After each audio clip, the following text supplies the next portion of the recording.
সুপ্রিয় দর্শক, আসসালামু আলাইকুম। আপনাদের সবাইকে সিআইএ নিউজের পক্ষ থেকে স্বাগত জানাই।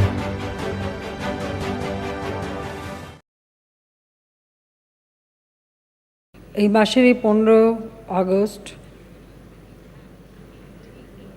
বাংলাদেশে ঘটে গিয়েছিল আর একটি কারবালা। সেই দিন আজকে যেখানে বসে আপনারা প্রোগ্রাম করছেন সেই জায়গায় 32 নম্বর বাড়ি, সেখানে নির্মমভাবে হত্যা করেছিল বাংলাদেশের রাষ্ট্রপতিকে।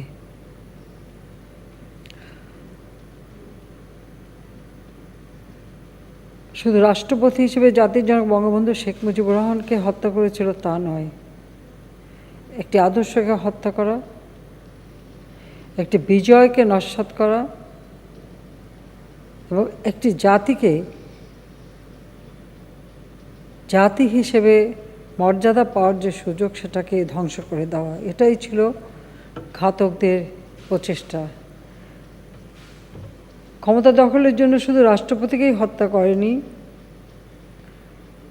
জাতির পিতার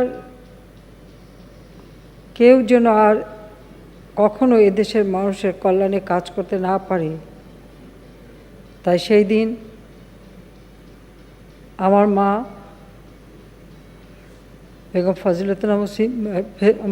মা বেগম ফজিলতুন্নেসা মুজিবকে হত্যা করে, যিনি সবসময় ছায়ার মতো আমার বাবার পাশে ছিলেন। শুধু সংসার সামলাননি, পর্দার আড়ালে থেকে তিনি রাজনৈতিক কর্মকাণ্ড পরিচালনা করেছিলেন। আমাদের স্বাধীনতা অর্জনে যার বিরাট অবদান ছিল। হত্যা করে আমার ছোট ভাই ক্যাপ্টেন শেখ কামাল মুক্তিযোদ্ধা, তার স্ত্রী নবপরিণীত স্ত্রী সুলতানা কামালকে, একই সাথে আমার আরেক ছোট ভাই লেফটেন্যান্ট শেখ জামাল মুক্তিযোদ্ধা এবং তার নবপরিণীত বন্ধু পারভিন সুলতানা রুজিকে, ছোট্ট 10 বছরের ভাইটি সবার শেষে তাকে নিয়ে হত্যা করে। আমার একমাত্র চাচা, তিনিও মুক্তিযোদ্ধা এবং পঙ্গু ছিলেন, শেখ আবু নাসের, তাকেও নির্মমভাবে ওই বাড়িতে হত্যা করে। মিলিটারি সেক্রেটারি কর্নেল জামিল, যিনি ব্রিগেডিয়ার হিসেবে প্রমোশনও পেয়েছিলেন, তিনি ছুটে গিয়েছিলেন রাষ্ট্রপতিকে আক্রমণ করেছে শুনে, তাকে হত্যা করে। সিদ্দিকুর রহমান এসবি, যে ঘাতকদের দোতলায় উঠতে বাধা দিয়েছিল, তাকে নির্মমভাবে হত্যা করে। সেই দিনের হত্যাকাণ্ড শুধু ওই একটি বাড়িতেই না, একই সাথে হত্যা করেছিল যুবনেতা শেখ ফজলুল হক মনি এবং তার অন্তঃসত্ত্বা স্ত্রী আর্যমণিকে আমার মেজ ফুপু তার বাড়িতে আক্রমণ করে। আমার সেজ ফুপুর বাড়িতে যে আক্রমণ করে, মেন্টো রোডে আব্দুর রাব সানিয়াবাদ কৃষিমন্ত্রী ছিলেন, তাকে নির্মমভাবে হত্যা করে। তার মেয়ে 13 বছরের বেবিকে হত্যা করে। তার 10 বছরের ছেলে রাসেলের খেলার সাথী আরিফ, 4 বছরের নাতি সুকান্ত, ভ্রাতুষ পুত্র শহীদ সানিয়াবাদ সাংবাদিক মুক্তিযোদ্ধা এবং ভাগ্নে রেন্টু সহ ওই বাড়িতে কাজের লোক ছোট পটকা এবং তার মা সহ অন্যান্য সদস্যদেরকেও নির্মমভাবে হত্যা করে। সেখানে গুলি চালানো হয়েছিল সকলের উপর। আমার ফুপু, সেও গুলিবিদ্ধ ছিল। আমার ফুফাতো বোন বিউটি এবং রিনা, তারাও গুলিবিদ্ধ। আমার ফুফাতো ভাই গুলিবিদ্ধ এবং আরও অনেকে। কিন্তু সেই বাড়ি থেকে রমনা থানার ওসি এই গোলাগুলির পর তাদেরকে সকলকে হাসপাতালে নিয়ে যায়, যে কারণে আমার ফুপু বেঁচে গিয়েছিলেন। দুই ফুফাতো বোন বেঁচে গিয়েছিলেন, কিন্তু আমার ফুফু পঙ্গু হয়েছিলেন। বোন সেও এখনও বেঁচে আছে পঙ্গু অবস্থায়।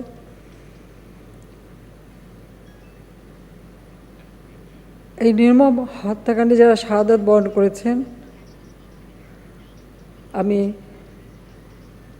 তাদের সকলের আত্মার মাগফিরাত কামনা করি, তাদের প্রতি শ্রদ্ধা জানাই। শুধু ওই দিন এখানেই না, ঘাতকরা যে গুলি চালিয়েছিল এবং যে মোটর সেল মেরেছিল, তার ফলে মোহাম্মদপুরে একটি বাড়িতে, কয়েকটি বাড়ি সেখানে এই সেলের আঘাতে সেখানেও প্রায় 11 জন মানুষ মৃত্যুবরণ করে, অনেকে পঙ্গু অবস্থায় ছিল।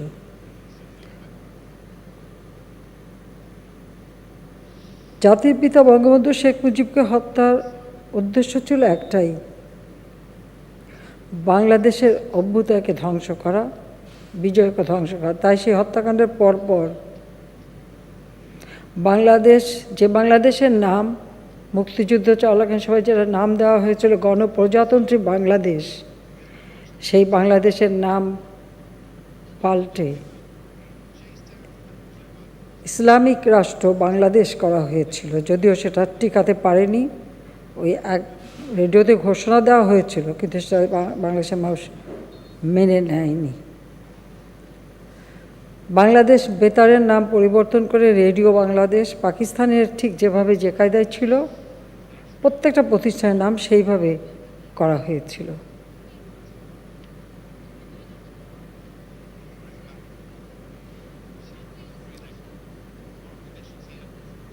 জাতিপিতা বঙ্গবন্ধু শেখ মুজিব এই বাংলাদেশের সাধারণ জনগণ যারা হতদরিদ্র ছিল, তাদের পরনে ছিন্ন কাপড়, পেটে ক্ষুধার জ্বালা, মাথা গোঁজার ঠাঁই নেই, রোগের চিকিৎসা নেই, শিক্ষার আলো থেকে বঞ্চিত, এই শোষিত বঞ্চিত মানুষগুলির জীবনকে উন্নত করা, ভাগ্যের পরিবর্তন করে দিয়ে তাদের একটা সুন্দর জীবন দেওয়া, উন্নত জীবন দেওয়া, এটাই ছিল তার লক্ষ্য। তাই ছাত্র জীবন থেকেই তিনি এই ক্ষুধার্ত দরিদ্র মানুষগুলির অবস্থা দেখেছিলেন এবং তখন থেকেই তার ভিতরে এই মানুষগুলির জন্য কিছু করার একটা প্রেরণা বা আবেদন ছিল।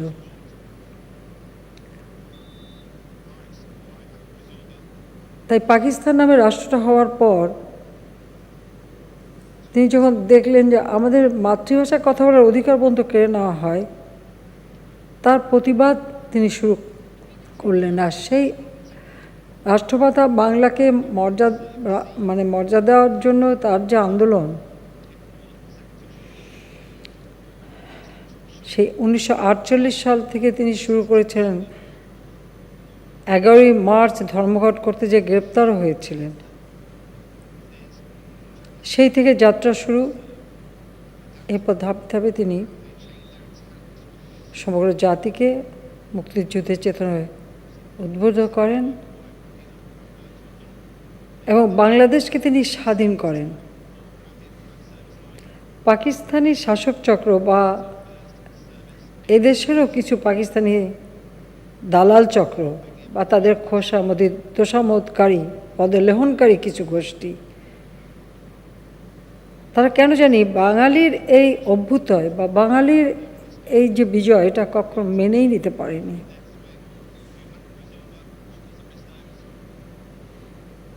দুঃখজনক হলো যে নিজের দলের ভিতরে খন্দকার মোস্তাক যেমন ষড়যন্ত্রে লিপ্ত ছিল, আবার অনেকেরই তাদের সাথে সম্পৃক্ত ছিল।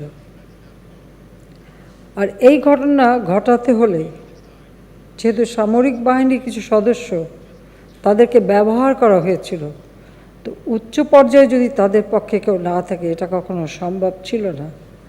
আর উচ্চ পর্যায়ে তাদের সাথে কে ছিল, সেটা তো কর্নেল ফারুক আর রশিদ 15 আগস্টে যারা হত্যাকাণ্ডের সঙ্গে জড়িত, তারা বিবিসিতে যে ইন্টারভিউ দিয়েছিল সেই ইন্টারভিউতেই কিন্তু তারা বলেছিল যে জিয়াউর রহমান যে উপসামরিক প্রধান ছিল, সেনাপ্রধান ছিল, তার সাথে তাদের যোগাযোগ ছিল, সম্পর্ক ছিল এবং সফল হতে পারলে সে তাদের পাশে থাকবে এই কথাও দিয়েছিল এবং সব রকম সহযোগিতাও করেছিল। কাজে মোস্তাক জিয়ার যে সখ্যতা এবং তাদের যে এই কাজের সঙ্গে সম্পূর্ণ সম্পৃক্ততা, এটা তো স্পষ্ট।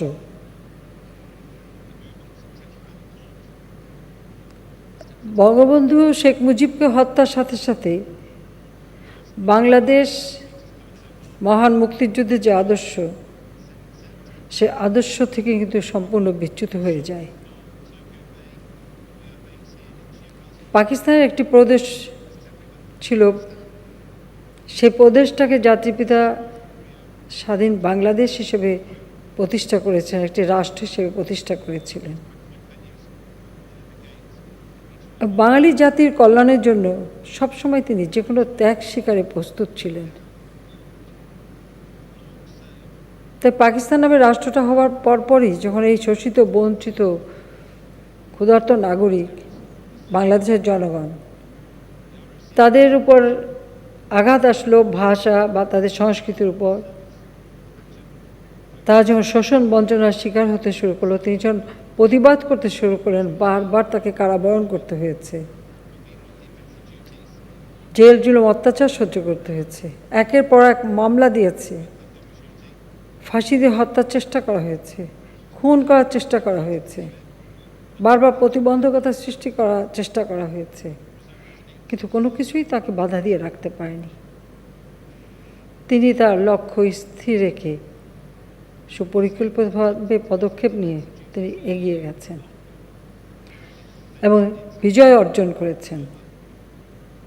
বাঙালির বিজয় যে তিনি অর্জন করতে পারবেন, বাঙালি জাতিকে যে কেউ কখনো দাবায় রাখতে পারবেন, এটা তো 7ই মার্চে সেই ঐতিহাসিক ভাষণ, যে ভাষণ 15ই আগস্টের পর এদেশে নিষিদ্ধ ছিল, আজকে সেই ভাষণ সারা বিশ্ব ঐতিহ্যে সব থেকে উদ্বুদ্ধকরণ একটা ভাষণ হিসেবে স্থান পেয়েছে এবং সেখানেই তিনি এই বিজয়ের কথা বা মুক্তিযুদ্ধ পরিচালনার কথা সবই তিনি বলে গিয়েছিলেন এবং বাঙালি জাতি অক্ষরে অক্ষরে তা পালন করে সেই বিজয় নিয়ে আসে। আর সেই বিজয় নস্যাৎ হয় 15ই আগস্ট 1975 সালে।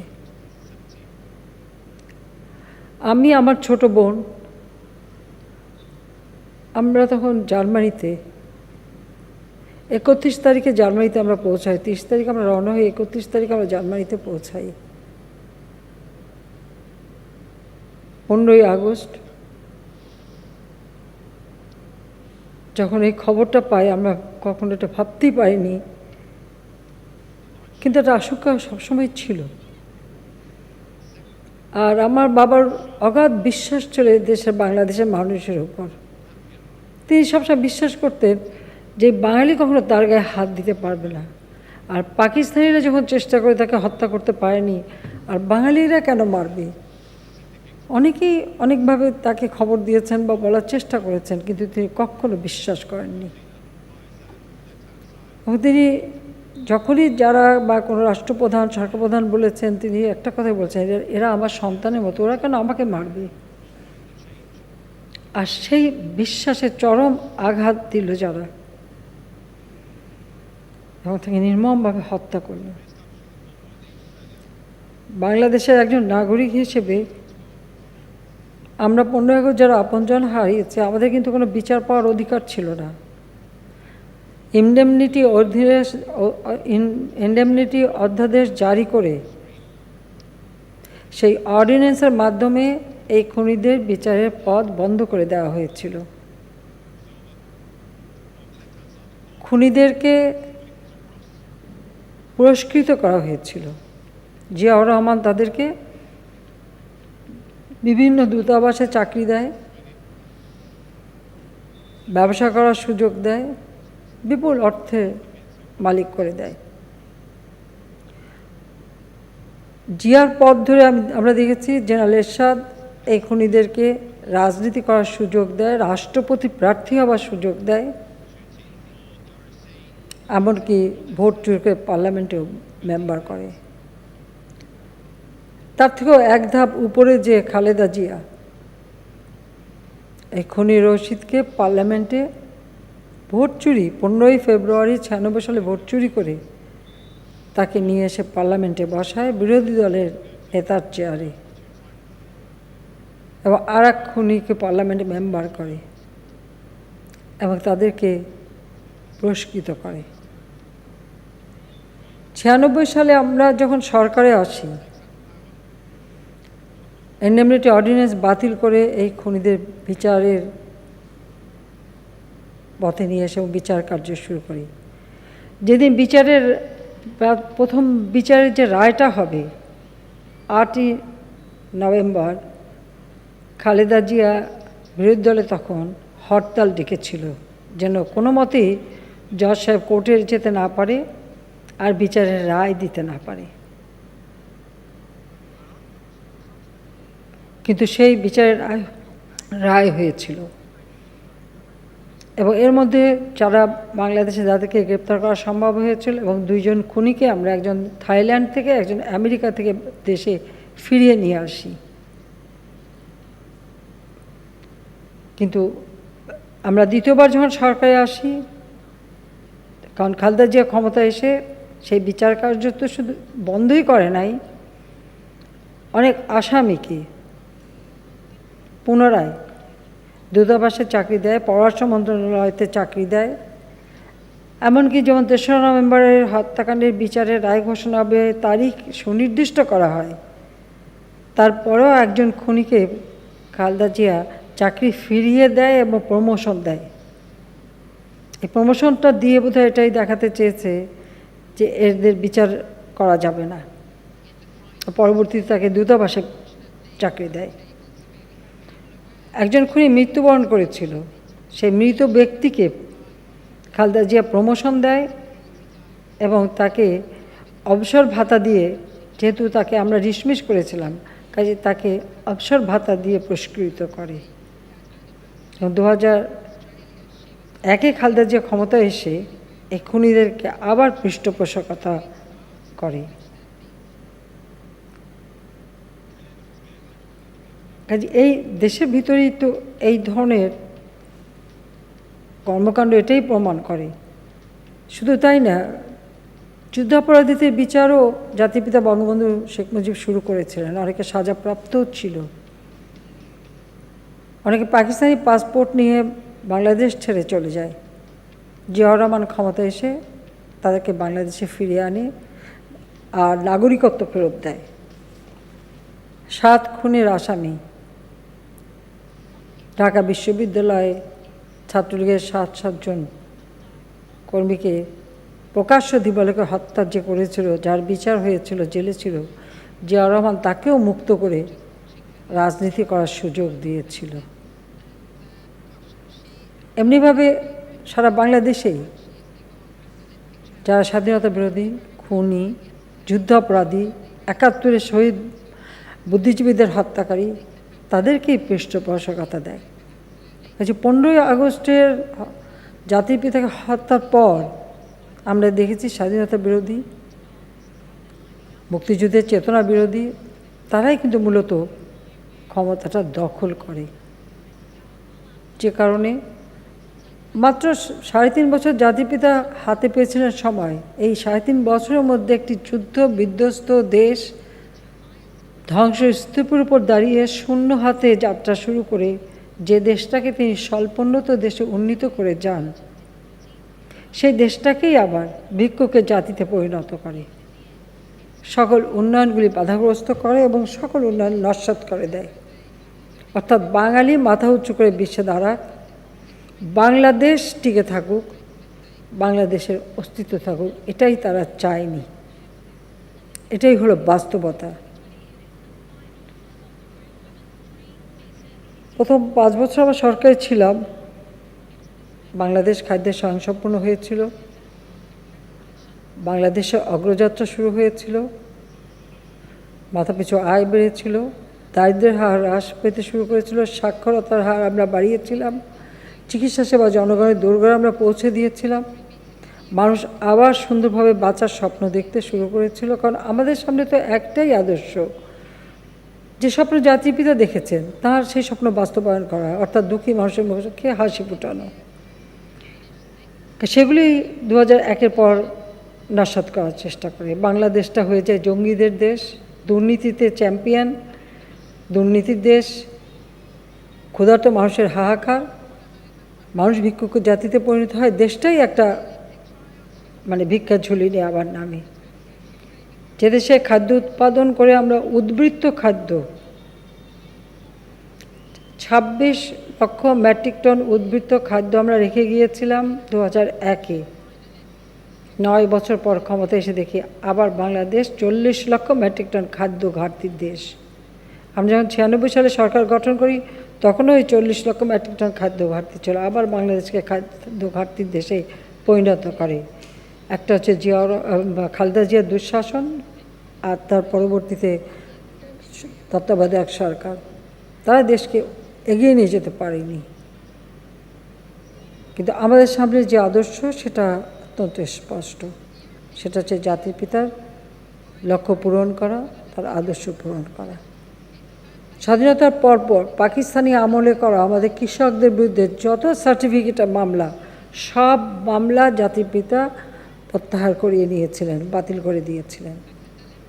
কৃষকদের মাঝে তাদের সার, বীজ থেকে শুরু করে প্রত্যেকটা উপকরণ তাদের হাতে তুলে দেওয়া, ভর্তুকি দেওয়া, কৃষকদের সব ধরনের সহযোগিতা জাতিপিতা বঙ্গবন্ধু করেছিলেন। কারণ তার লক্ষ্যই ছিল এদেশে খাদ্য উৎপাদন বাড়ানো, প্রতিটি মানুষের মুখে অন্ন তুলে দেওয়া, ভিক্ষা করে বেঁচে থাকা না। কারণ তিনি সেটা বলতেন যে ভিক্ষুক জাতির কোনো ইজ্জত থাকে না। তাই কৃষকদের সব থেকে বেশি তিনি গুরুত্ব দিয়েছিলেন। শুধু তাই না, তিনি বহুমুখী বাধ্যতামূলক গ্রাম সমবায় করে তার মাধ্যমে কৃষি যান্ত্রিকীকরণ করে চাষবাস করার পরিকল্পনা নিয়েছিলেন, যেন আধুনিক প্রযুক্তি ব্যবহার করে কৃষি উৎপাদন 2 গুণ 3 গুণ বৃদ্ধি করে এই বাংলাদেশের মানুষকে খাদ্যের নিরাপত্তা দেওয়া। এটাই ছিল জাতির পিতার লক্ষ্য। কাজে কৃষি যান্ত্রিকীকরণের যে ধ্যান ধারণা, চিন্তা ভাবনা, সেটা কিন্তু বঙ্গবন্ধু শেখ মুজিবেরই ছিল, এবং তিনি সে উদ্যোগও নিয়েছিলেন। প্রত্যেকের জমি থাকবে, যার যার জমি থাকবে, জমি নেওয়া হবে না, কিন্তু কৃষি উৎপাদনটা সমবায়ের মাধ্যমে হবে, আর উৎপাদিত পণ্যের একটা অংশ এবং লভ্যাংশ পাবে যারা জমির মালিক, যারা যারা শ্রম দেবে এবং যারা সমবায়ের জন্য পাবে। এইভাবেই তিনি একটা পরিকল্পনা প্রণয়ন করেছিলেন এবং তা বাস্তবায়নের পদক্ষেপ নিয়েছিলেন। তিনি জাতীয় ঐক্যের ডাক দিয়েছিলেন যে দ্রুত এই যুদ্ধ বিধ্বস্ত দেশটাকে সার্বিক উন্নত করার লক্ষ্য নিয়ে। যারা ভেবেছিল বাংলাদেশ স্বাধীন হওয়ার পর, আমি আর একটা কথা আপনাদের জানাতে চাই, যখন বাংলাদেশ স্বাধীন হলো পাকিস্তানি অনেক চিন্তাবিদ, অর্থনীতিবিদ, রাজনীতিবিদ অনেকেই বলেছিল যে বাংলাদেশ ছিল নাকি তাদের কাছে একটা বোঝা। কারণ এই বাংলাদেশে দারিদ্র্যের হার বেশি, এই বাংলাদেশ ক্ষুধার্ত, এই বাংলাদেশ সব ধরনের অনগ্রসর, কাজে এটা নাকি পাকিস্তানের জন্য বোঝা। কিন্তু পাকিস্তানিরা ভুলে গিয়েছিল যে তাদের যতটুকু উন্নয়ন সব অর্থ যোগান দিয়েছে বাংলাদেশ। কারণ একমাত্র বাংলাদেশ থেকেই বৈদেশিক মুদ্রা অর্জন হতো, বাংলাদেশ থেকেই সব কিছু যেত, এবং সেটা নিয়ে তারা নিজেদেরকে উন্নত করে। কিন্তু বাংলাদেশকে তারা সেই দারিদ্র্য রেখে যায়, ক্ষুধার্ত রেখে যায়, বাংলাদেশকে বঞ্চিত রেখে যায়।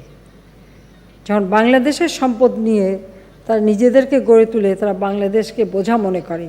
তাই বাংলাদেশের স্বাধীনতা অর্জনের পর অনেকেই এ ধরনের মতামত দিয়েছিল যে এটা আমাদের জন্য একটা বোঝা ছিল, চলে গেছে, ভালোই হয়েছে, এরা তো আর কোনোদিন মাথা তুলে দাঁড়াতে পারবে না।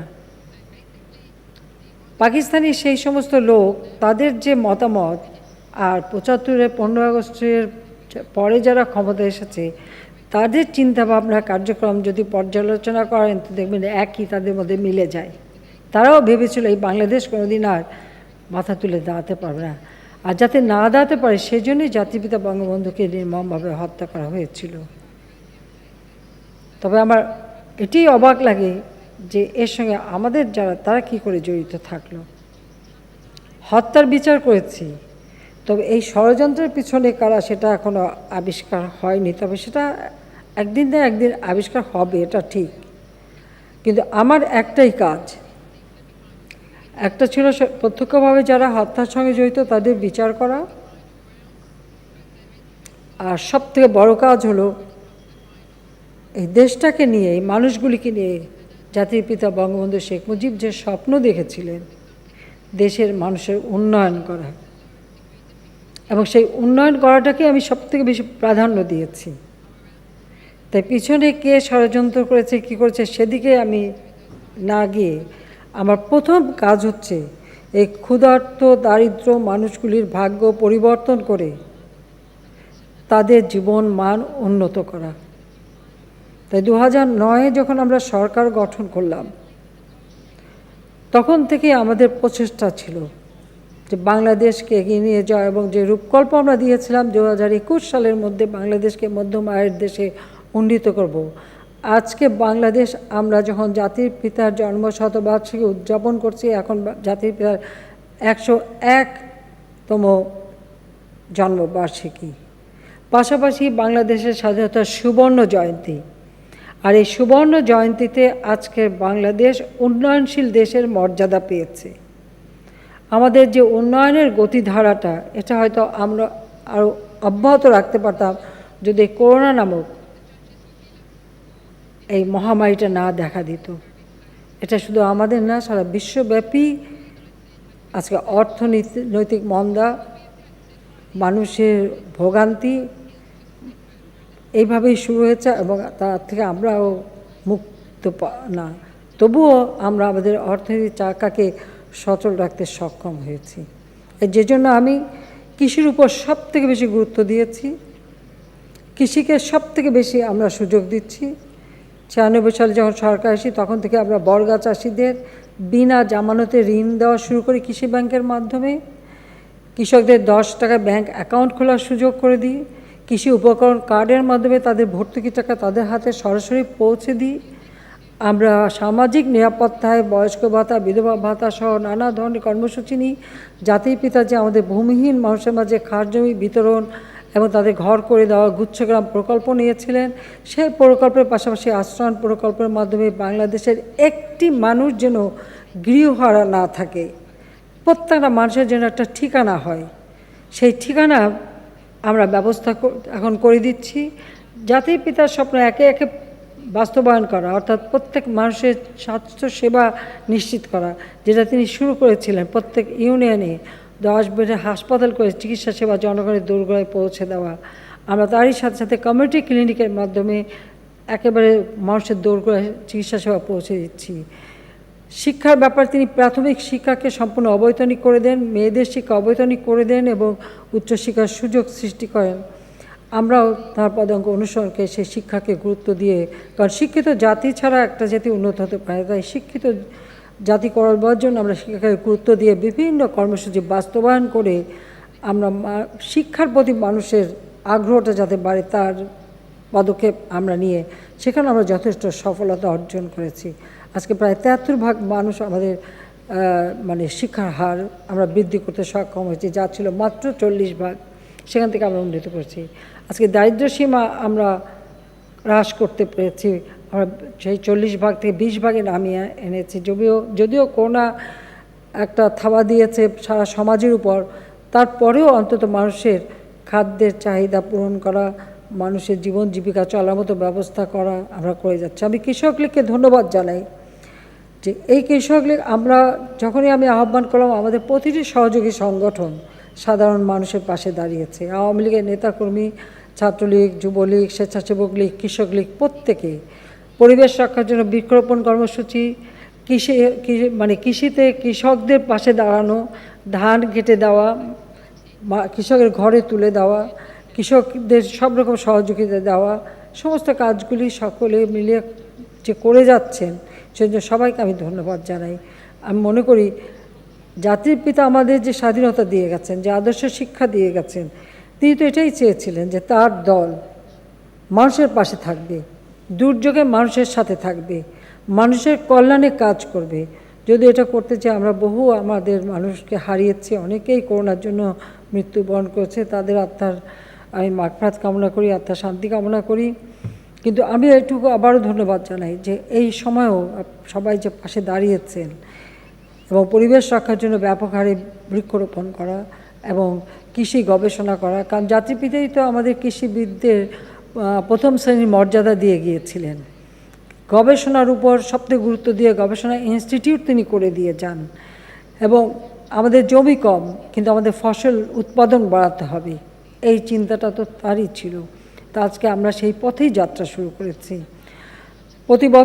প্রতি বছরই 15ই আগস্টের যে কর্মসূচি আমরা নিই, সেটা আমরা মাসব্যাপী কর্মসূচি নিই এবং আমাদের বিভিন্ন সহযোগী সংগঠন যেহেতু প্রত্যেকে কর্মসূচি করবেন, তার জন্য আমরা এক একজনকে এক একটা দিবসে এক একটি কাজ দায়িত্ব দিয়ে দিই।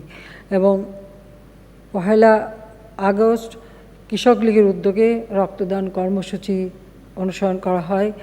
এক সময় আমরা সকলে মিলেই রক্তদান করতাম, তবে হ্যাঁ, বয়সের ভারে এখন আর দিতে পারি না, কারণ 56 বছর বয়স হয়ে গেলে আর সেই রক্ত নেয় না।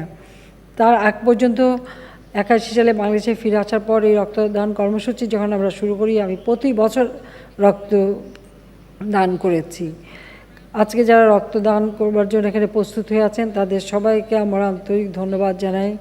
জাতির পিতা বলেছিলেন যে রক্ত যখন দিয়েছে আরও দেবো, এদেশের মানুষকে মুক্ত করে ছাড়বো ইনশাআল্লাহ। তো রক্ত তিনি নিজেও কিন্তু দিয়ে গেছেন, কারণ যখন এদেশের মানুষকে মুক্ত করেছেন, তখনই যেন যারা আমাদের স্বাধীনতার বিরোধী ছিল বা আমাদের বিজয় চায়নি, তারাই কিন্তু তাকে হত্যা করে গেছে।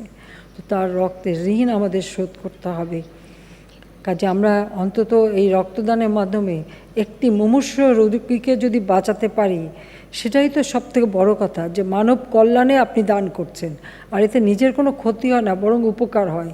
কাজে সেই জন্য এই কর্মসূচি সফল হোক, আমি সেই কামনা করি এবং কৃষক লীগের সাফল্য কামনা করি। আবার আমি 15ই আগস্টে যারা শাহাদাত বরণ করেছেন তাদের প্রতি শ্রদ্ধা জানাই, জাতির পিতা বঙ্গবন্ধু শেখ মুজিবের প্রতি শ্রদ্ধা জানাই। সব হারিয়েছি, বাবা মা ভাই, কিন্তু একটা আদর্শকে নিয়েই পথ চলি, এটাই আমার শক্তি। যে স্বপ্নটা আমার বাবা দেখেছেন, ছোটোবেলা থেকে যার মুখে যে কথাগুলি শুনেছি, সেটাকে আমার বাস্তবায়ন করতে হবে। এর বাইরে আর কোনো চাওয়া পাওয়া নেই। শুধু বাংলাদেশের মানুষের মুখে হাসি দেখতে চাই, বাংলাদেশের মানুষের ভাগ্য পরিবর্তন দেখতে চাই, বাংলাদেশ ক্ষুধা দারিদ্র থেকে মুক্তি পেয়ে উন্নত সমৃদ্ধ জাতি হিসেবে গড়ে উঠবে, বিশ্ব দরবারে মাথা উঁচু করে চলবে, মর্যাদা নিয়ে চলবে, সম্মানের সাথে চলবে। আমরা বিজয়ী জাতি হিসেবে বিশ্বে মাথা উঁচু করে আমরা চলব, এটাই চাওয়া। সবাইকে ধন্যবাদ। জয় বাংলা, জয় বঙ্গবন্ধু। বঞ্চিত মানুষগুলির জীবনকে উন্নত করা, ভাগ্যের পরিবর্তন করে দিয়ে তাদের একটা সুন্দর জীবন দেওয়া, উন্নত জীবন দেওয়া, এটাই ছিল তার লক্ষ্য। তাই ছাত্র জীবন থেকে তিনি এই ক্ষুধার্ত দরিদ্র মানুষগুলির অবস্থা দেখেছিলেন এবং তখন থেকেই তার ভিতরে এই মানুষগুলির জন্য কিছু করার একটা প্রেরণা বা আবেদন ছিল।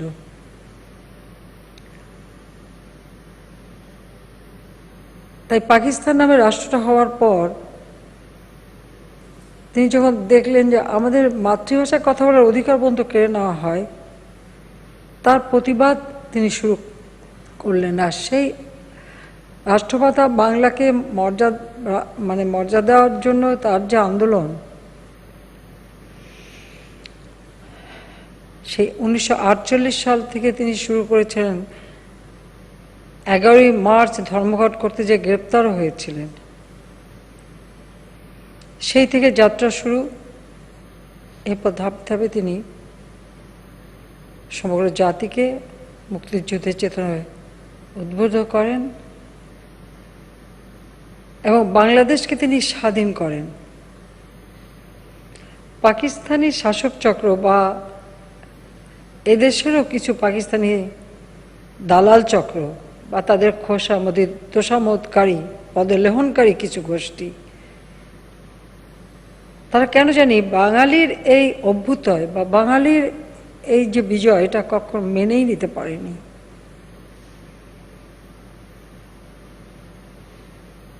দুঃখজনক হলো যে নিজের দলের ভিতরে খন্দকার মোস্তাক যেমন ষড়যন্ত্রে লিপ্ত ছিল, আবার অনেকেরই তাদের সাথে সম্পৃক্ত ছিল।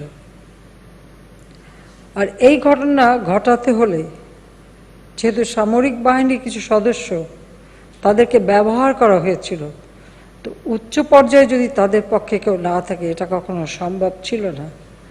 আর উচ্চ পর্যায়ে তাদের সাথে কে ছিল সেটা তো কর্নেল ফারুক আর রশিদ 15 আগস্টে যারা হত্যাকাণ্ডের সঙ্গে জড়িত, তারা বিবিসিতে যে ইন্টারভিউ দিয়েছিল সেই ইন্টারভিউতেই কিন্তু তারা বলেছিল যে জিয়াউর রহমান যে উপসামরিক প্রধান ছিল, সেনাপ্রধান ছিল, তার সাথে তাদের যোগাযোগ ছিল, সম্পর্ক ছিল এবং সফল হতে পারলে সে তাদের পাশে থাকবে এই কথাও দিয়েছিল এবং সব রকম সহযোগিতাও করেছিল। কাজে মোস্তাক জিয়ার যে সখ্যতা এবং তাদের যে এই কাজের সঙ্গে সম্পূর্ণ সম্পৃক্ততা, এটা তো স্পষ্ট।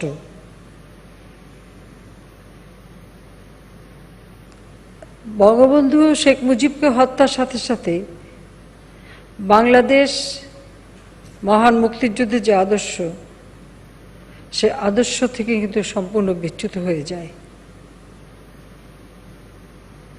পাকিস্তানের একটি প্রদেশ ছিল, সেই প্রদেশটাকে জাতিপিতা স্বাধীন বাংলাদেশ হিসেবে প্রতিষ্ঠা করেছেন, একটি রাষ্ট্র হিসেবে প্রতিষ্ঠা করেছিলেন। বাঙালি জাতির কল্যাণের জন্য সবসময় তিনি যে কোনো ত্যাগ স্বীকারে প্রস্তুত ছিলেন। তাই পাকিস্তান নামের রাষ্ট্রটা হওয়ার পরপরই যখন এই শোষিত বঞ্চিত ক্ষুধার্ত নাগরিক বাংলাদেশের জনগণ, তাদের উপর আঘাত আসলো ভাষা বা তাদের সংস্কৃতির উপর,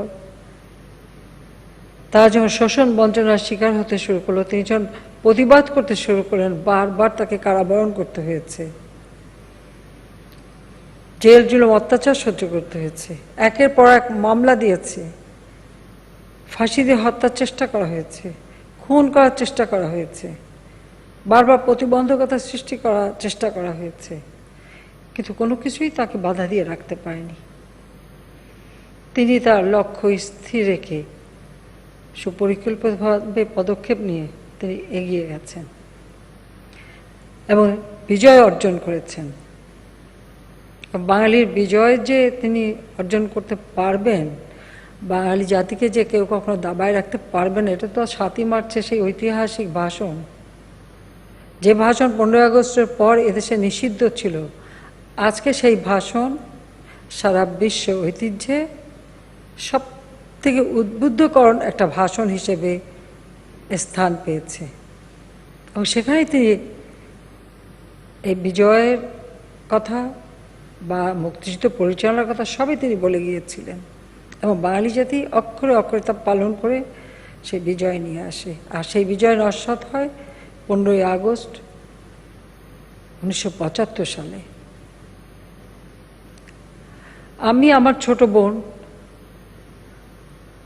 আমরা তখন জার্মানিতে 31 তারিখে জার্মানিতে আমরা পৌঁছাই, 30 তারিখ আমরা রওনা হই, 31 তারিখে আমরা জার্মানিতে পৌঁছাই। 15ই আগস্ট যখন এই খবরটা পাই, আমরা কখনো এটা ভাবতেই পারিনি, কিন্তু একটা আশঙ্কা সবসময় ছিল। আর আমার বাবার অগাধ বিশ্বাস ছিল দেশের বাংলাদেশের মানুষের উপর। তিনি সবসময় বিশ্বাস করতেন যে বাঙালি কখনো তার গায়ে হাত দিতে পারবে না, আর পাকিস্তানিরা যখন চেষ্টা করে তাকে হত্যা করতে পারেনি, আর বাঙালিরা কেন মারবে। অনেকেই অনেকভাবে তাকে খবর দিয়েছেন বা বলার চেষ্টা করেছেন, কিন্তু তিনি কখনো বিশ্বাস করেননি। এবং তিনি যখনই যারা বা কোনো রাষ্ট্রপ্রধান সরকারপ্রধান বলেছেন, তিনি একটা কথাই বলছেন, এরা আমার সন্তানের মতো, ওরা কেন আমাকে মারবে। আর সেই বিশ্বাসে চরম আঘাত দিল যারা, এবং তাকে নির্মমভাবে হত্যা করল। বাংলাদেশের একজন নাগরিক হিসেবে আমরা 15 আগস্ট যারা আপনজন হারিয়েছে, আমাদের কিন্তু কোনো বিচার পাওয়ার অধিকার ছিল না। ইনডেমনিটি অধ্যাদেশ জারি করে সেই অর্ডিন্যান্সের মাধ্যমে এই খুনিদের বিচারের পথ বন্ধ করে দেওয়া হয়েছিল। খুনিদেরকে পুরস্কৃত করা হয়েছিল। জিয়াউর রহমান তাদেরকে বিভিন্ন দূতাবাসে চাকরি দেয়, ব্যবসা করার সুযোগ দেয়, বিপুল অর্থের মালিক করে দেয়। জিয়ার পথ ধরে আমরা দেখেছি জেনারেল এরশাদ এই খুনিদেরকে রাজনীতি করার সুযোগ দেয়, রাষ্ট্রপতি প্রার্থী হবার সুযোগ দেয়, এমনকি ভোট চুরি করে পার্লামেন্টেও মেম্বার করে। তার থেকেও এক ধাপ উপরে যে খালেদা জিয়া এই খুনি রশিদকে পার্লামেন্টে ভোট চুরি, 15ই ফেব্রুয়ারি 96 সালে ভোট চুরি করে তাকে নিয়ে এসে পার্লামেন্টে বসায় বিরোধী দলের নেতার চেয়ারে, এবং আর এক খুনিকে পার্লামেন্টে মেম্বার করে এবং তাদেরকে পুরস্কৃত করে। 96 সালে আমরা যখন সরকারে আসি, ইনডেমনিটি অর্ডিন্যান্স বাতিল করে এই খুনিদের বিচারের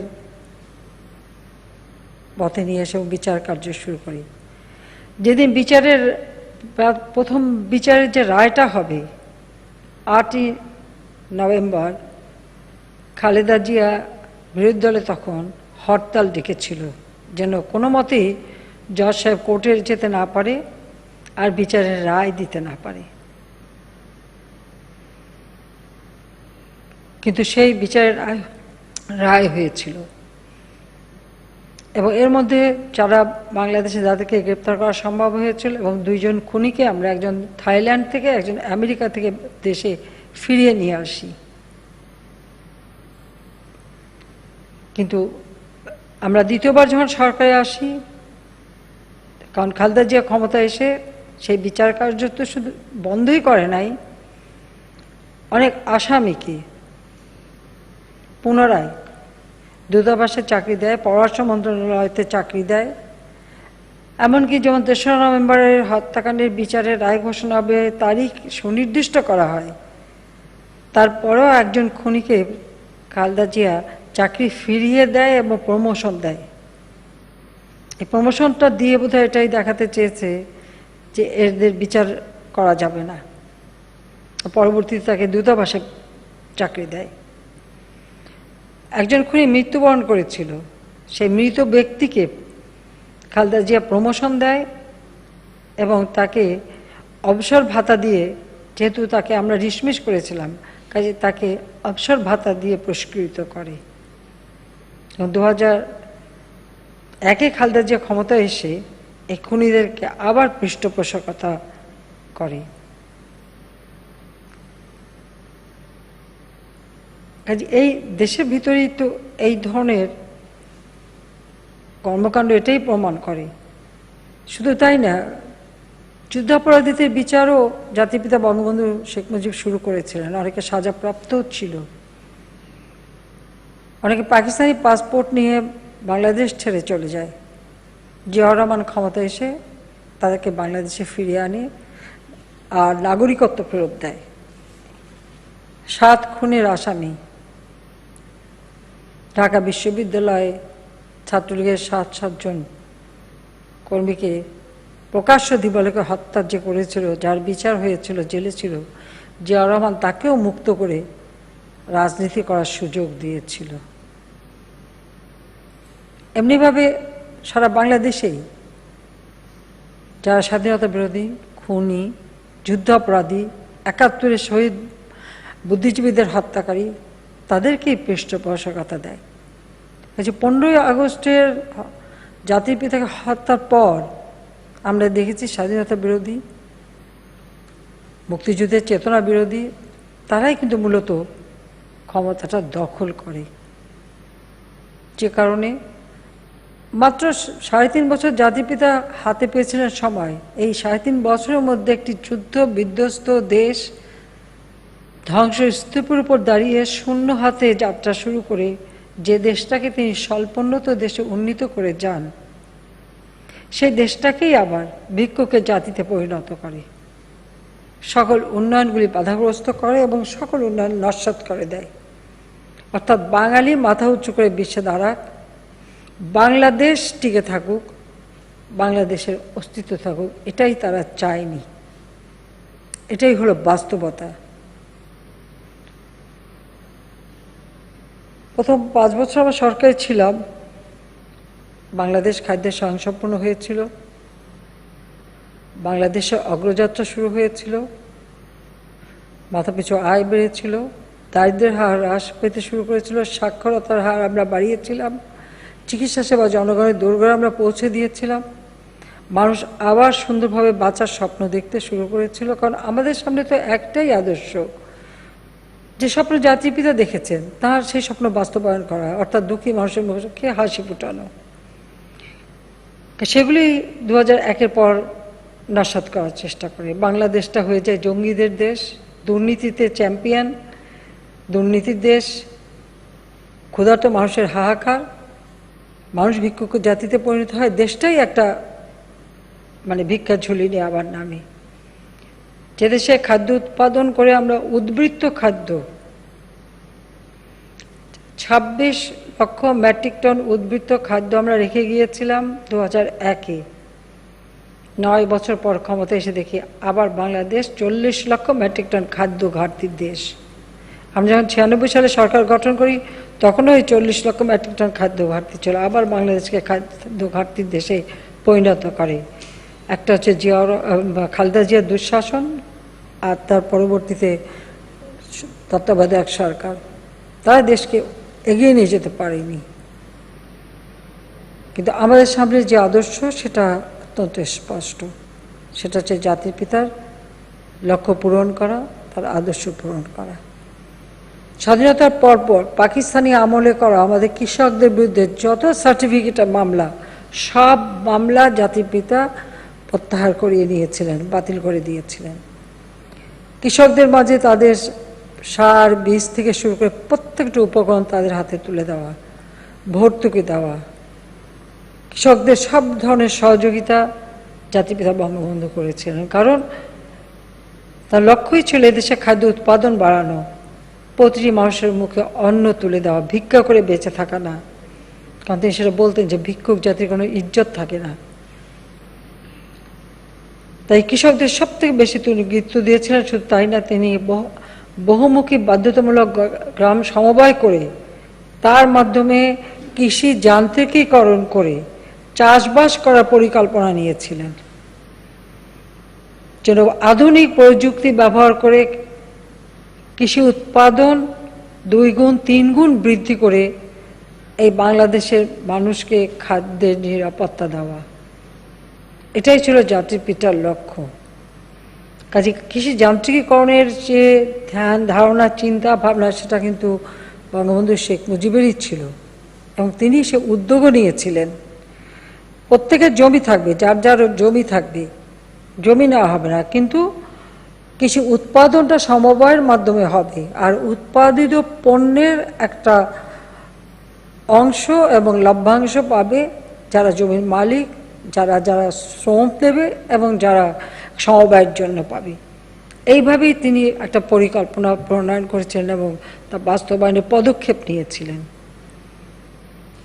তিনি জাতীয় ঐক্যের ডাক দিয়েছিলেন যে দ্রুত এই যুদ্ধ বিধ্বস্ত দেশটাকে সার্বিক উন্নত করার লক্ষ্য নিয়ে। যারা ভেবেছিল বাংলাদেশ স্বাধীন হওয়ার পর, আমি আর একটা কথা আপনাদের জানাতে চাই, যখন বাংলাদেশ স্বাধীন হলো পাকিস্তানি অনেক চিন্তাবিদ, অর্থনীতিবিদ, রাজনীতিবিদ অনেকেই বলেছিল যে বাংলাদেশ ছিল নাকি তাদের কাছে একটা বোঝা। কারণ এই বাংলাদেশে দারিদ্র্যের হার বেশি, এই বাংলাদেশ ক্ষুধার্ত, এই বাংলাদেশ সব ধরনের মানে অনগ্রসর। কাজে এটা নাকি পাকিস্তানের জন্য বোঝা, কিন্তু পাকিস্তানিরা ভুলে গিয়েছিল যে তাদের যতটুকু উন্নয়ন সব অর্থ যোগান দিয়েছে বাংলাদেশ। কারণ একমাত্র বাংলাদেশ থেকেই বৈদেশিক মুদ্রা অর্জন হতো, বাংলাদেশ থেকেই সব কিছু যেত, এবং সেটা নিয়ে তারা নিজেদেরকে উন্নত করে। কিন্তু বাংলাদেশকে তারা সেই দারিদ্র রেখে যায়, ক্ষুধার্ত রেখে যায়, বাংলাদেশকে বঞ্চিত রেখে যায়। যখন বাংলাদেশের সম্পদ নিয়ে তারা নিজেদেরকে গড়ে তুলে, তারা বাংলাদেশকে বোঝা মনে করে। তাই বাংলাদেশের স্বাধীনতা অর্জনের পর অনেকেই এ ধরনের মতামত দিয়েছিল যে এটা আমাদের জন্য একটা বোঝা ছিল, চলে গেছে, ভালোই হয়েছে, এরা তো আর কোনোদিন মাথা তুলে দাঁড়াতে পারবে না। পাকিস্তানি সেই সমস্ত লোক, তাদের যে মতামত, আর ৭৫-এর ১৫ আগস্টের পরে যারা ক্ষমতা এসেছে তাদের চিন্তাভাবনা কার্যক্রম যদি পর্যালোচনা করেন তো দেখবেন একই, তাদের মধ্যে মিলে যায়। তারাও ভেবেছিল এই বাংলাদেশ কোনোদিন আর মাথা তুলে দাঁড়াতে পারবে না, আর যাতে না দাঁড়াতে পারে সেজন্যই জাতিপিতা বঙ্গবন্ধুকে নির্মমভাবে হত্যা করা হয়েছিল।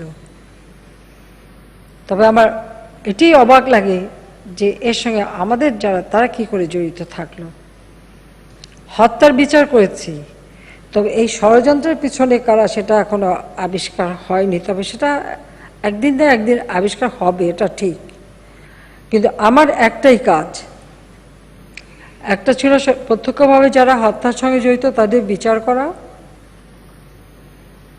আর সব থেকে বড় কাজ হলো এই দেশটাকে নিয়ে, এই মানুষগুলিকে নিয়ে জাতির পিতা বঙ্গবন্ধু শেখ মুজিব যে স্বপ্ন দেখেছিলেন দেশের মানুষের উন্নয়ন করা, এবং সেই উন্নয়ন করাটাকে আমি সব থেকে বেশি প্রাধান্য দিয়েছি।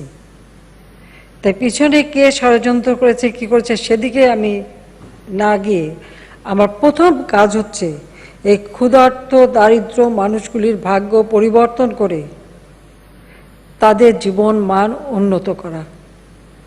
তাই ২০০৯ যখন আমরা সরকার গঠন করলাম, তখন থেকে আমাদের প্রচেষ্টা ছিল যে বাংলাদেশকে এগিয়ে নিয়ে যাওয়া, এবং যে রূপকল্প আমরা দিয়েছিলাম ২০২১ সালের মধ্যে বাংলাদেশকে মধ্যম আয়ের দেশে উন্নীত করব।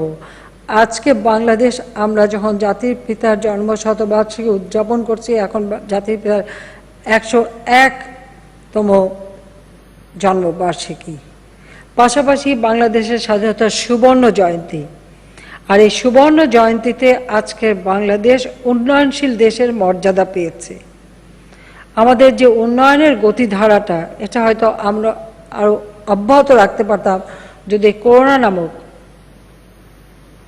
এই মহামারীটা না দেখা দিত। এটা শুধু আমাদের না, সারা বিশ্বব্যাপী আজকে অর্থনৈতিক মন্দা, মানুষের ভোগান্তি এইভাবেই শুরু হয়েছে, এবং তার থেকে আমরাও মুক্ত না। তবুও আমরা আমাদের অর্থনৈতিক চাকাকে সচল রাখতে সক্ষম হয়েছি। যে জন্য আমি কৃষির উপর সব থেকে বেশি গুরুত্ব দিয়েছি, কৃষিকে সব থেকে বেশি আমরা সুযোগ দিচ্ছি। ৯৬ সালে যখন সরকার আসি তখন থেকে আমরা বর্গা চাষিদের বিনা জামানতে ঋণ দেওয়া শুরু করি কৃষি ব্যাংকের মাধ্যমে। কৃষকদের ১০ টাকা ব্যাংক অ্যাকাউন্ট খোলার সুযোগ করে দিই। কৃষি উপকরণ কার্ডের মাধ্যমে তাদের ভর্তুকি টাকা তাদের হাতে সরাসরি পৌঁছে দিই। আমরা সামাজিক নিরাপত্তায় বয়স্ক ভাতা, বিধবা ভাতা সহ নানা ধরনের কর্মসূচি নিই। জাতির পিতা যে আমাদের ভূমিহীন মানুষের মাঝে খাস জমি বিতরণ এবং তাদের ঘর করে দেওয়া গুচ্ছগ্রাম প্রকল্প নিয়েছিলেন, সেই প্রকল্পের পাশাপাশি আশ্রয়ণ প্রকল্পের মাধ্যমে বাংলাদেশের একটি মানুষ যেন গৃহহারা না থাকে, প্রত্যেকটা মানুষের জন্য একটা ঠিকানা হয়, সেই ঠিকানা আমরা ব্যবস্থা এখন করে দিচ্ছি। জাতির পিতার স্বপ্ন একে একে বাস্তবায়ন করা, অর্থাৎ প্রত্যেক মানুষের স্বাস্থ্য সেবা নিশ্চিত করা, যেটা তিনি শুরু করেছিলেন। প্রত্যেক ইউনিয়নে 10 বেডের হাসপাতাল করে চিকিৎসা সেবা জনগণের দোরগোড়ায় পৌঁছে দেওয়া। আমরা তারই সাথে সাথে কমিউনিটি ক্লিনিকের মাধ্যমে একেবারে মানুষের দোরগোড়ায় চিকিৎসা সেবা পৌঁছে দিচ্ছি। শিক্ষার ব্যাপারে তিনি প্রাথমিক শিক্ষাকে সম্পূর্ণ অবৈতনিক করে দেন, মেয়েদের শিক্ষা অবৈতনিক করে দেন এবং উচ্চশিক্ষার সুযোগ সৃষ্টি করেন। আমরাও তার পদাঙ্ক অনুসরণকে সেই শিক্ষাকে গুরুত্ব দিয়ে, কারণ শিক্ষিত জাতি ছাড়া একটা জাতি উন্নত হতে পারে, তাই শিক্ষিত জাতি করবার জন্য আমরা শিক্ষাকে গুরুত্ব দিয়ে বিভিন্ন কর্মসূচি বাস্তবায়ন করে আমরা শিক্ষার প্রতি মানুষের আগ্রহটা যাতে বাড়ে তার পদক্ষেপ আমরা নিয়ে সেখানে আমরা যথেষ্ট সফলতা অর্জন করেছি। আজকে প্রায় 73% মানুষ আমাদের মানে শিক্ষার হার আমরা বৃদ্ধি করতে সক্ষম হয়েছি, যা ছিল মাত্র 40%, সেখান থেকে আমরা উন্নত করছি। আজকে দারিদ্র্য সীমা আমরা হ্রাস করতে পেরেছি, আমরা সেই 40% থেকে 20% নামিয়ে এনেছি।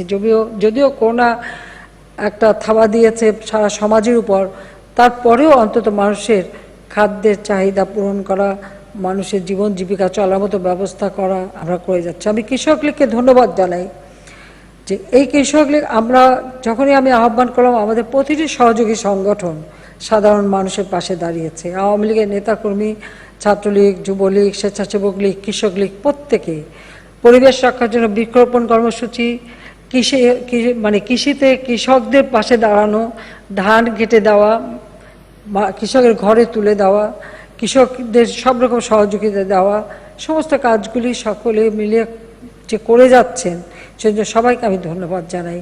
আমি মনে করি জাতির পিতা আমাদের যে স্বাধীনতা দিয়ে গেছেন, যে আদর্শ শিক্ষা দিয়ে গেছেন, তিনি তো এটাই চেয়েছিলেন যে তার দল মানুষের পাশে থাকবে, দুর্যোগে মানুষের সাথে থাকবে, মানুষের কল্যাণে কাজ করবে। যদি এটা করতে চাই, আমরা বহু আমাদের মানুষকে হারিয়েছি, অনেকেই করোনার জন্য মৃত্যুবরণ করেছে, তাদের আত্মার আমি মাগফিরাত কামনা করি, আত্মার শান্তি কামনা করি। কিন্তু আমি এইটুকু আবারও ধন্যবাদ জানাই যে এই সময়ও সবাই যে পাশে দাঁড়িয়েছেন এবং পরিবেশ রক্ষার জন্য ব্যাপক হারে বৃক্ষরোপণ করা এবং কৃষি গবেষণা করা। কারণ জাতির পিতাই তো আমাদের কৃষিবিদদের প্রথম শ্রেণীর মর্যাদা দিয়ে গিয়েছিলেন। গবেষণার উপর সবথেকে গুরুত্ব দিয়ে গবেষণা ইনস্টিটিউট তিনি করে দিয়ে যান। এবং আমাদের জমি কম, কিন্তু আমাদের ফসল উৎপাদন বাড়াতে হবে, এই চিন্তাটা তো তারই ছিল। তা আজকে আমরা সেই পথেই যাত্রা শুরু করেছি। প্রতি বছরই 15ই আগস্টের যে কর্মসূচি আমরা নিই, সেটা আমরা মাসব্যাপী কর্মসূচি নিই এবং আমাদের বিভিন্ন সহযোগী সংগঠন যেহেতু প্রত্যেকে কর্মসূচি করবেন, তার জন্য আমরা এক একজনকে এক একটা দিবসে এক একটি কাজ দায়িত্ব দিয়ে দিই। এবং 1 আগস্ট কৃষক লীগের উদ্যোগে রক্তদান কর্মসূচি অনুসরণ করা হয়। এক সময় আমরা সকলে মিলেই রক্তদান করতাম, তবে হ্যাঁ, বয়সের ভারে এখন আর দিতে পারি না, কারণ 56 বছর বয়স হয়ে গেলে আর সেই রক্ত নেয় না।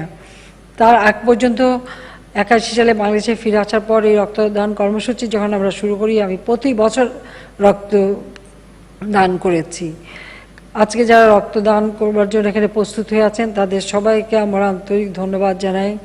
জাতির পিতা বলেছিলেন যে রক্ত যখন দিয়েছে আরও দেবো, এই দেশের মানুষকে মুক্ত করে ছাড়বো ইনশাআল্লাহ। তো রক্ত তিনি নিজেও কিন্তু দিয়ে গেছেন, কারণ যখন এই দেশের মানুষকে মুক্ত করেছেন, তখনই যেন যারা আমাদের স্বাধীনতার বিরোধী ছিল বা আমাদের বিজয় চায়নি, তারাই কিন্তু তাকে হত্যা করে গেছে।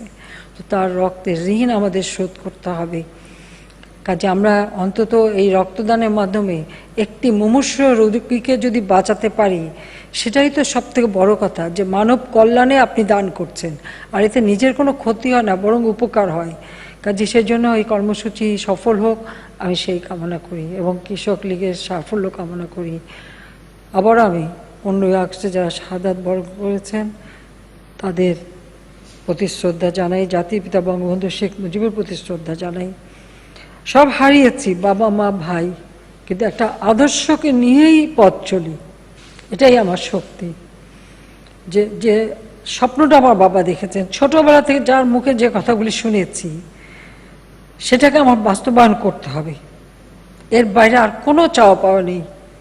শুধু বাংলাদেশের মানুষের মুখে হাসি দেখতে চাই, বাংলাদেশের মানুষের ভাগ্য পরিবর্তন দেখতে চাই, বাংলাদেশ ক্ষুধা দারিদ্র্য থেকে মুক্তি পেয়ে উন্নত সমৃদ্ধ জাতি হিসেবে গড়ে উঠবে, বিশ্ব দরবারে মাথা উঁচু করে চলবে, মর্যাদা নিয়ে চলবে, সম্মানের সাথে চলবে। আমরা বিজয়ী জাতি হিসেবে বিশ্বে মাথা উঁচু করে আমরা চলব, এটাই চাওয়া। সবাইকে ধন্যবাদ। জয় বাংলা, জয় বঙ্গবন্ধু, বাংলাদেশ চিরজীবী হোক।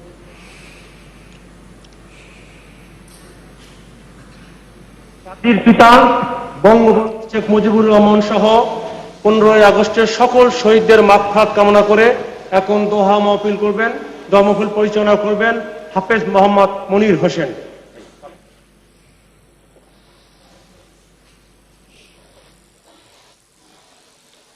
السلام عليكم ورحمة الله وبركاته. اللهم صل على محمد وعلى آل محمد كما صليت على إبراهيم وعلى آل إبراهيم إنك حميد مجيد. اللهم بارك على محمد وعلى آل محمد كما باركت على إبراهيم وعلى آل إبراهيم إنك حميد مجيد. اللهم آمين. ربنا ظلمنا أنفسنا وإن لم تغفر لنا وترحمنا لنكونن من الخاسرين. ربنا فاغفر لنا ذنوبنا وكفر عنا سيئاتنا وتوفنا مع الأبرار. ربنا آتنا في الدنيا حسنة وفي الآخرة حسنة وقنا عذاب النار. রব্বুল আলামিন মওলা গো, তুমি মহিয়ান গরিয়ান সর্বশক্তিমান দয়ালু দাতা আল্লাহ, আপনি মেহেরবান খোদা মাবুদ মওলা গো। আল্লাহ আমরা কিছু গুনাহগার বান্দা আল্লাহ আপনার মহান শাহী দরবারে হাত মেলে দিয়েছি। রব্বুল আলামিন মওলা গো, আমাদের প্রত্যেকের জীবনের সমস্ত গুনাহ খাতাকে আপনি মাফ করে দেন আল্লাহ। আপনি আমাদের প্রত্যেকের হাত কান আপনি কবুল ও মঞ্জুর করেন রব্বুল আলামিন। বিশেষ করে মাবুদ মওলা গো আল্লাহ, বাংলাদেশের স্থপতি জাতির জনক বঙ্গবন্ধু শহীদ শেখ মুজিবুর রহমান পরিবারবর্গ আল্লাহ, এই 32 নম্বর বাড়ি থেকে আল্লাহ এই কালো রাতে যারা চিরবিদায় অন্ধকারবাসী হয়ে গেছে মাবুদ মাওলা গো আল্লাহ, বঙ্গমাতা ফজিলাতুন্নিসা আল্লাহ, আমাদের কলিজার টুকরো শেখ রাসেল, শেখ জামাল, শেখ কামাল, শেখ আবু নাসির, রব্বুল আলামিন ফজলুল হক মুনি, আরজুমনি আল্লাহ, আব্দুর রব সরিনিয়াবাদ, রব্বুল আলামিন বেবি সরিনিয়াবাদ, এইভাবে যারা ওই রাতে কালো রাতে আল্লাহ চিরবিদায় অন্ধকারবাসী হয়ে গেছে মাবুদ মাওলা গো আল্লাহ, 32 নম্বর বাড়ি থেকে আল্লাহ কোরআন তিলাওয়াত হয়ে থাকে আল্লাহ, এই কোরআন তিলাওয়াতের ওসিলা করে মাবুদ মাওলা গো আল্লাহ অসংখ্য ভালো কাজ রেখে গেছে আল্লাহ জাতির জনক, এই কাজের ওসিলা করে সবাইকে জান্নাতুল ফেরদাউস মঞ্জুর করেন ইয়া রব্বুল আলামিন। মাবুদ মাওলা গো, আপনার আমরা যারা হাত মেলে দিয়েছি মাবুদ মাওলা গো আমাদের সবাইকে সুস্বাস্থ্য দান করেন আল্লাহ। মাননীয় প্রধানমন্ত্রী শেখ হাসিনা, শেখ রেহানা দাদের ছেলেমেয়ে নাতিপুতি যে যেখানে আছে আল্লাহ সবাইকে হায়াত দারাজ করেন আল্লাহ, সবাইকে নেক হায়াতান তৈয়বা দান করেন, সুস্বাস্থ্য মঞ্জুর করেন। যাবতীয় রোগ শোক বালা মুসিবত থেকে আল্লাহ আপনি হেফাজত করেন, জান মাল ইজ্জত ইমানের হেফাজত করেন রব্বুল আলামিন। আল্লাহ আমাদের দেশের প্রতি আপনি খাস রহমত মঞ্জুর করেন, আসমানি জমিনি तमाम বালিয়াত গজব থেকে আল্লাহ আপনি হেফাজত করেন আল্লাহ। করোনা ভাইরাস থেকে আল্লাহ যারা চিরবিদিন অন্ধকারবাসী হয়ে গেছে মাবুদ মাওলা সবাইকে জান্নাতুল ফেরদাউস মঞ্জুর করেন আল্লাহ। যারা করোনা হতে আছে মাবুদ মাওলাকে সবাইকে সুস্বাস্থ্য দান করেন। বিশেষ করে মাবুদ মাওলা গো আল্লাহ, আমলিকের ভিতরে আল্লাহ, কিশোর লীগের ভিতরে আল্লাহ যারা আমরা কর্ম হতেছি মাবুদ মাওলা গো সবাইকে আল্লাহ আপনি সুস্বাস্থ্য দান করেন ইয়া রব্বুল আলামিন। আপনার হাবিবের ওসিলায় আমাদের সবার দিলের মুনাজাত কানি কবুল করেন। সাল্লাল্লাহু তাআলা আলা খাইরি খালকিহি ওয়া নূরি আরশিহি সাইয়্যিদিনা মুহাম্মাদিন ওয়া আলিহি ওয়া আসহাবিহি আজমাইন। আল্লাহুম্মা ওয়াজআল আখিরা কালিমাতিনা ইনদাল মাউত লা ইলাহা ইল্লাল্লাহু মুহাম্মাদুর রাসূলুল্লাহ। এখন খাদ্য সামগ্রী আমাদের বিশেষ অতিথির আমাদের হাত থেকে এখন খাদ্য সামগ্রী দুস্থ কৃষকের মাঝে খাদ্য সামগ্রী বিতরণ হচ্ছে। এখন খাদ্য সামগ্রী নেওয়ার জন্য অনুরোধ করছি, আসেন। তারপর আমাদের রক্তদান। উম্মে হাবিবা আপনি বসেন, মাননীয় প্রধানমন্ত্রীর দিকে তাকিয়ে। এই প্রায়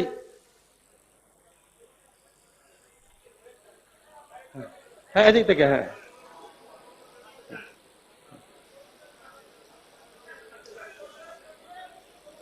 ঠিক আছে, যান। এই আপনি যান, সামনে যান। এই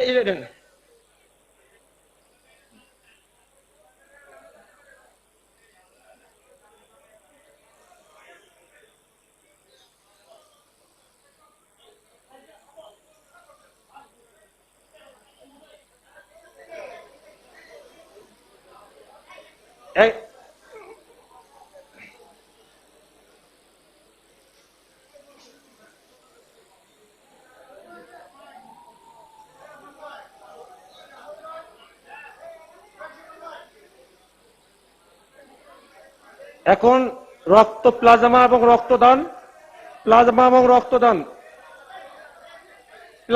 রক্তদান দয়া করে ও রাস্তাটা ক্লিয়ার করে। প্লাজমা মাননীয় প্রতিনিধি আমাদের মাঝেই আছেন এখনো, প্লিজ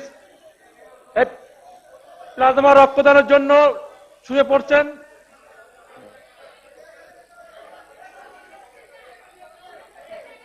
হ্যাঁ প্লাজমা, ইয়েস, হ্যাঁ প্লাজমা এবং রক্তদান। এখন সবাই যারা রক্ত দিবেন সবাই শুয়ে পড়েন, সবাই শুয়ে পড়েন। শুধুমাত্র আমাদের বিশেষ অতিথি মহোদয় যাবেন, দয়া করে কোনো কেন্দ্রীয় টিমে যাবেন না, বিশেষ অতিথি মহোদয় যাবেন।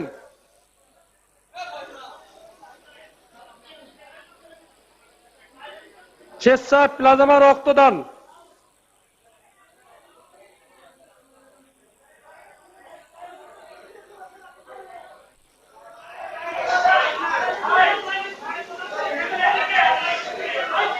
বাংলাদেশ কৃষক লীগের স্থানীয় সরকার বিষয়ক সম্পাদক অ্যাডভোকেট উম্মে হাবিবা, সে রক্ত দিচ্ছেন। অ্যাডভোকেট উম্মে হাবিবা।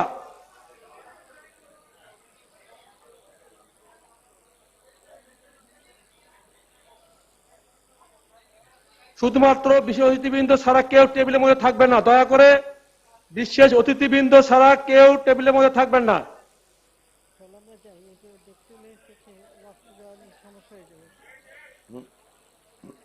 পরে পরে